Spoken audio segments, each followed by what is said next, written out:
Bismillahirrahmanirrahim. Assalamualaikum warahmatullahi wabarakatuh. Izin perkenalan, nama saya Anissa Devi Saputri, NPM 19061154. Usia saya 20 tahun, tepatnya pada tanggal 25 Oktober 2001. Di sini saya akan memaparkan sebuah jurnal mengenai aplikasi pakar untuk diagnosa penyakit kulit menggunakan metode forward chaining di Al-Arif Skincare Kabupaten Ciamis, yang disusun oleh Fitri Nur Aini, Yoga Handoko Agustin, Endah Nirwani Yusuf. Oke, langsung saja. Di sini terdapat abstrak, di mana abstraknya yaitu kulit merupakan salah satu panca indera manusia dan bagian pertama yang dapat menerima rangsangan dari luar. Kesehatan kulit menjadi hal yang sangat penting sebagai pelindung organ-organ tubuh yang ada di dalamnya, sehingga kulit yang tidak terjaga kesehatannya akan menimbulkan berbagai penyakit dan gangguan pada kulit. Penentuan penyakit kulit harus dilakukan oleh dokter ahli atau pakar, karena penyakit kulit bisa sangat berbahaya bila terjadi kesalahan dalam perawatan dan penanganannya. Kehadiran dokter ahli atau pakar penyakit kulit yang terbatas mengakibatkan pelayanan terhadap pasien penyakit kulit menjadi tidak optimal. Aplikasi sistem pakar mampu meniru kerja seorang pakar dalam berbagai bidang, salah satunya diagnosa penyakit kulit. Aplikasi pakar ini dibangun dengan metode Expert System Development Life Cycle menggunakan metode forward chaining sebagai teknik pencarian yang dimulai dari fakta yang diketahui untuk mencapai tujuan. Rancangan aplikasi ini menggunakan UML dan bahasa pemrograman Java dengan database MySQL sebagai penerapannya. Penelitian ini menghasilkan aplikasi sistem pakar yang dapat digunakan untuk mendiagnosa penyakit kulit dan memberikan informasi serta solusi penanganan terhadap penyakit yang diderita, sehingga pelayanan terhadap pasien penyakit kulit dapat tetap berjalan tanpa harus menunggu kehadiran dokter ahli untuk menangani. Untuk kata kuncinya yaitu diagnosa, SDLC, forward chaining, penyakit kulit, dan sistem pakar. Nah, di sini terdapat pendahuluan. Pendahuluan di sini yaitu terdapat pengertian dari kulit. Kulit merupakan bagian tubuh manusia yang paling luas sebagai penyusun tubuh dan sistem yang menutupi seluruh permukaan tubuh.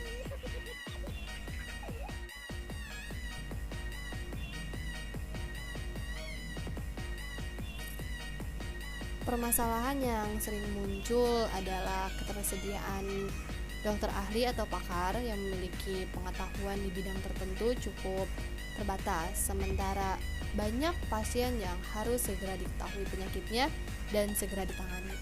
Seperti yang terjadi di Al-Arif Skincare yang merupakan bagian dari Rumah Sakit Al-Arif.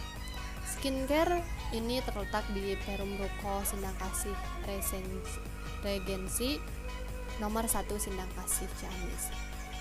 Seringkali petugas medis mengalami kesulitan ketika mendapat pasien yang mengeluh penyakit kulit, sedangkan dokter ahli atau pakar tidak berada di tempat, sedangkan perawat belum mampu melayani pasien dengan optimal tanpa bantuan dokter ahli atau pakar tersebut.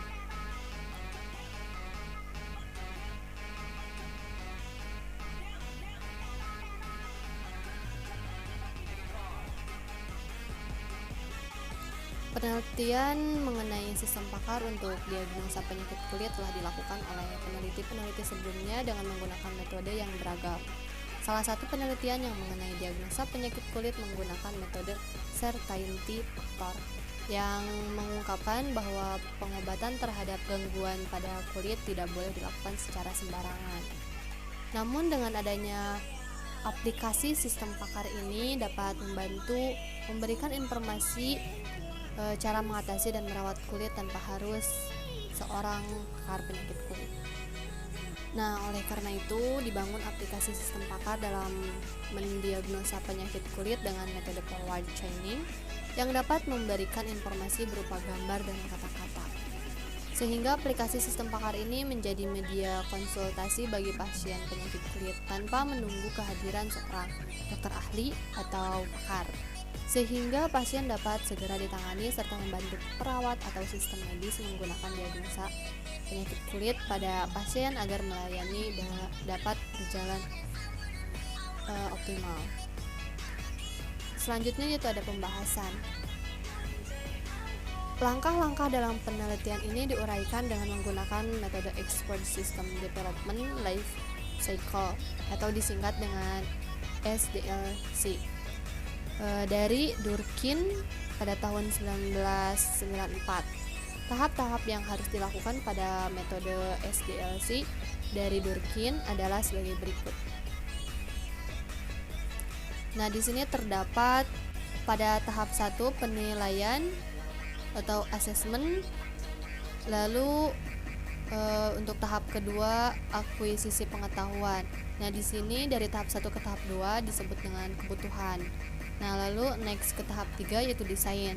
Nah, untuk tahap kedua ke tahap ketiga yaitu pengetahuan. Nah, lalu dari tahap 3 ke tahap 4 atau pengujian. Nah, di sana terdapat struktur. Dari tahap 4 dari pengujian yaitu menuju ke tahap yang kelima yaitu dokumentasi.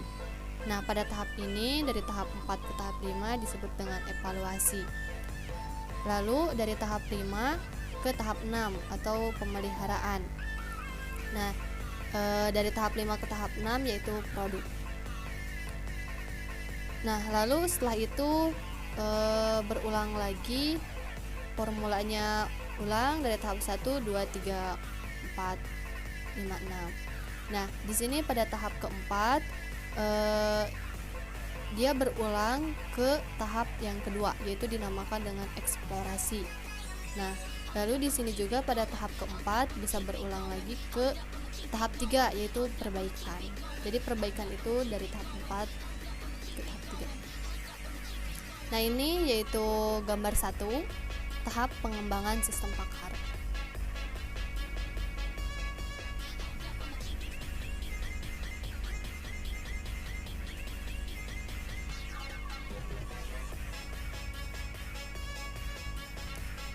Oke, agar pengetahuan dapat digunakan dalam sistem, pengetahuan harus direpresikan dalam format tertentu yang kemudian dihimpun dalam suatu basis pengetahuan.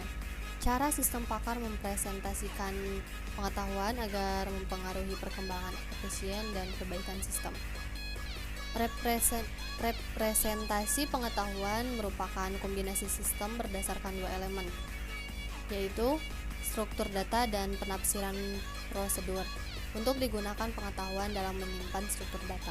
Untuk mempresentasikan pengetahuan tersebut, dilakukan proses perancangan tabel keputusan untuk dilakukan sebagai acuan dalam pembuatan pohon keputusan dan kaidah yang digunakan untuk mencocokkan dengan informasi yang dimasukkan oleh user dari basis pengetahuan. Basis pengetahuan ini merupakan representasi pengetahuan dari seorang pakar dan digunakan untuk membuat kesimpulan. Di awal dengan memberikan kode beberapa jenis penyakit kulit yang menjadi sampel dalam penelitian ini seperti yang tertera pada tabel 1. Tabel 1 ini yaitu tabel nama penyakit kulit. Untuk penyakitnya yaitu ada eksim, campak, herpes, jerawat, melanoma, panu, impetigo, kutu air, bisul, dan kudis. Sedangkan pada tabel 2 berisi data gejala yang telah sesuai dengan jenis-jenis penyakit yang dapat digunakan dalam mendiagnosa penyakit kulit yang diderita pasien. Nah, yang selanjutnya itu ada tabel 2, tabel gejala. Di sini terdapat 40 gejala, di mana yang pertama yaitu ada gatal, yang kedua eritema atau kulit yang berwarna kemerahan dan sebagainya, hingga yang terakhir yaitu benjolan berwarna kemerahan. Dari tabel nama penyakit dan tabel gejala dapat dibuat tabel keputusan untuk digunakan sebagai acuan dalam pembuatan pohon keputusan. dan kaidah yang digunakan untuk mencocokkan dengan informasi yang dimasukkan oleh user dari basis pengetahuan, seperti pada tabel 3. Nah, ini tabel 3 yaitu tabel keputusan. Bisa dilihat tabelnya. Berdasarkan pengetahuan yang telah dikumpulkan, maka dapat dibuat pohon keputusan untuk membantu dalam proses pembuatan basis aturan yang nantinya akan digunakan untuk memberikan solusi terhadap kondisi permasalahan yang ada. Pohon keputusan ini dibuat menggunakan penelusuran depth first search, yakni melakukan penelusuran kaidah secara mendalam dari simpul akar bergerak menurun ke tingkat dalam yang berurutan. Pohon keputusan untuk aplikasi pakar yang dirancang pada penelitian ini seperti pada gambar kedua. Nah, untuk gambar kedua yaitu pohon keputusan, bisa dilihat gambarnya. Lalu selanjutnya yaitu ada diagram use case dalam aplikasi sistem pakar untuk diagnosa penyakit kulit. Nah, di sini terdapat admin, user, dan pakar. Manfaat dari perancangan kelas adalah untuk membuat kelas-kelas perancangan yang memenuhi perannya dalam realisasi use case dan spesifikasi kebutuhan. Diagram kelas untuk aplikasi pakar diagnosa penyakit kulit seperti pada gambar keempat. Nah, ini untuk gambar keempat, kelas diagram aplikasi pakar diagnosa penyakit kulit. Lalu ada gambar kelima yaitu tampilan menu utama. Menu utama merupakan tampilan utama dari aplikasi pakar untuk mendiagnosa penyakit kulit terhadap 4 tombol, di mana tombol konsultasi digunakan untuk memasuki menu konsultasi, tombol informasi untuk memasukkan menu informasi, tombol login admin atau pakar berfungsi untuk memasukkan menu admin atau pakar, dan tombol bantuan untuk memperoleh bantuan dan cara menjalankan aplikasi. Pada menu konsultasi terdapat 2 buah form yang akan digunakan, yaitu pada gambar ke-6 ada form diagnosa. Ini berfungsi untuk mendiagnosa penyakit kulit. Nah, selanjutnya ada form hasil diagnosa, yaitu pada gambar ke-7. Ini berfungsi untuk menampilkan hasil diagnosa. Selanjutnya ada gambar ke-8, menu informasi. Ini berfungsi untuk menampilkan informasi, solusi pengobatan, dan gambar penyakit kulit. Selanjutnya ada gambar ke-9, menu login admin atau pakar. Ini berfungsi untuk masuk ke menu admin atau pakar dengan memasukkan username dan password yang telah terdaftar pada sistem.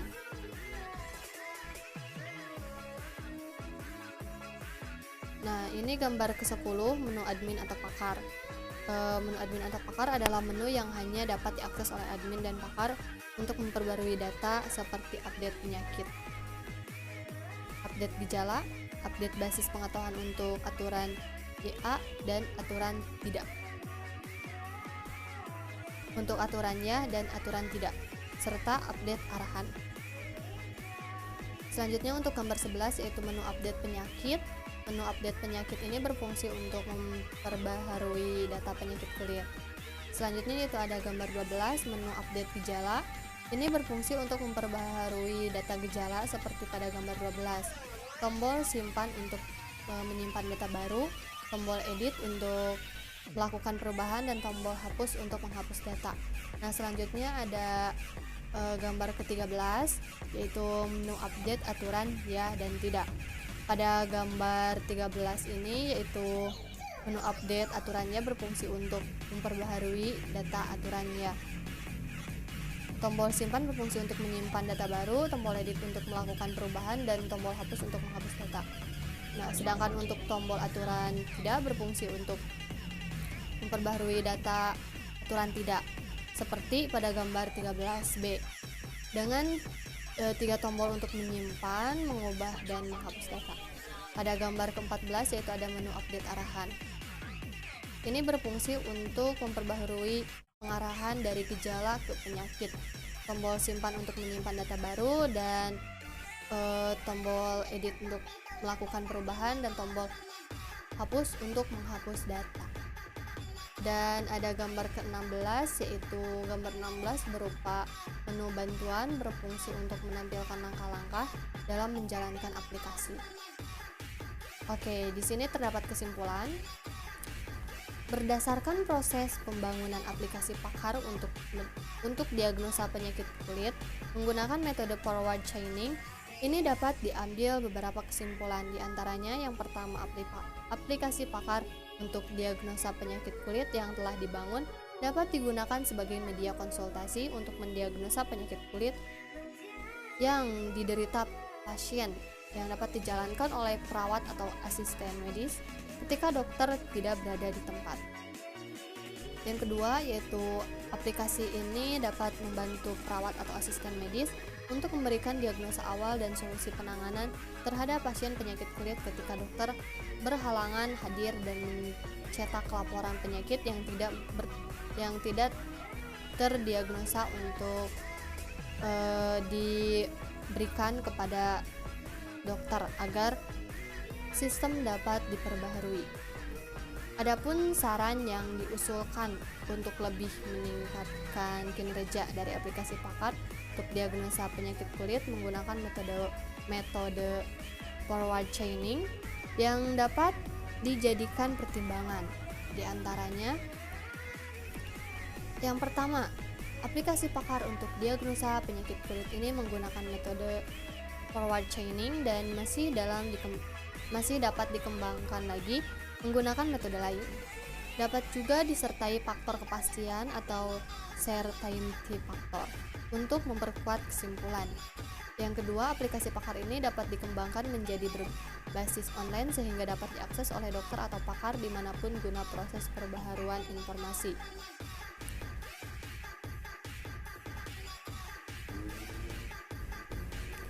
Oke, di sini juga terdapat daftar pustaka, beberapa daftar pustaka, yaitu ada 12, bisa dilihat, dan ini ada biodata penulisnya, yaitu yang pertama oleh Trinur Aini, yang kedua Yoga Handoko Agustin, dan yang ketiga Endah Nirwani Yusuf. Oke, sekian pemaparan dari saya. Mohon maaf bila ada kesalahan dan kekurangannya. Wabillahi taufiq wal hidayah. Wassalamualaikum warahmatullahi wabarakatuh.